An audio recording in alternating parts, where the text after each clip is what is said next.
De Tancret, précis de théologie ascétique et mystique, des vertus morales suite, la vertu de tempérance. Si la force est nécessaire pour réprimer la crainte, la tempérance ne l'est pas moins pour modérer cet attrait au plaisir qui si facilement nous détourne de Dieu. La tempérance est une vertu morale surnaturelle qui modère l'attrait au plaisir sensible, surtout au plaisir du goût et du toucher, et le contient dans les limites de l'honnêteté.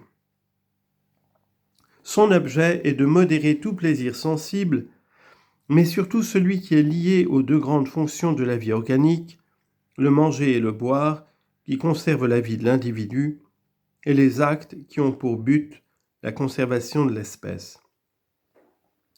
La tempérance nous fait user du plaisir pour une fin honnête et surnaturelle, et par là même en modère l'usage selon les prescriptions de la raison et de la foi.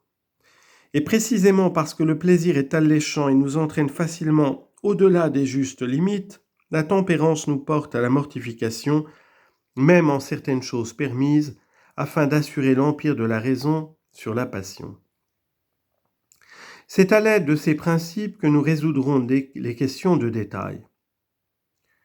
Comme nous avons déjà suffisamment parlé des règles à suivre pour modérer le plaisir attaché à la nutrition, nous traiterons ici de la chasteté qui règle le plaisir attaché à la propagation de l'espèce.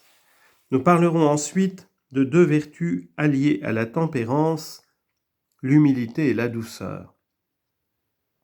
De la chasteté. Notion. La chasteté a pour but de réprimer tout ce qu'il y a de désordonné dans les jouissances voluptueuses.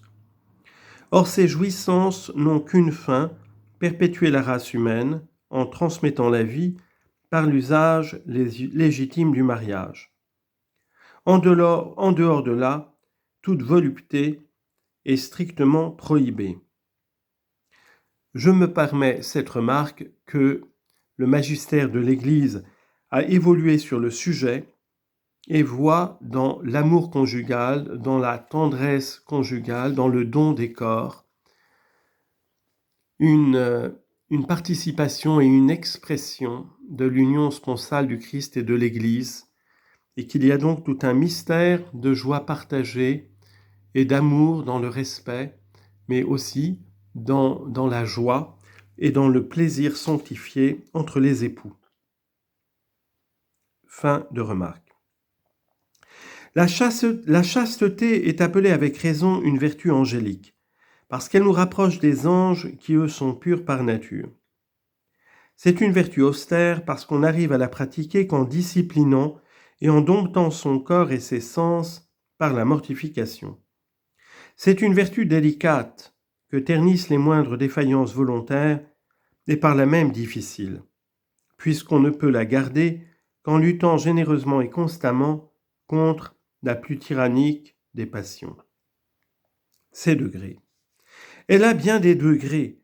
Le premier consiste à éviter avec soin de consentir à toute pensée, imagination, sensation ou action contraire à cette vertu. Le second vise à écarter immédiatement et énergiquement toute pensée, image ou impression qui pourrait ternir l'éclat de cette vertu. Le troisième, qui ne s'acquiert généralement qu'après de longs efforts dans la pratique de l'amour de Dieu, consiste à maîtriser tellement ses sens et ses pensées que, quand on a par devoir à traiter des questions relatives à la chasteté, on le fait avec autant de calme et de tranquillité que s'il s'agissait de tout autre sujet. Il en est enfin qui, par un privilège spécial, en arrive à n'avoir aucun mouvement déréglé, comme on le raconte de saint Thomas après sa victoire dans une circonstance critique. Les espèces. Il y a deux sortes de chasteté, la chasteté conjugale qui convient aux personnes légitimement mariées, et la continence qui convient à celles qui ne le sont pas.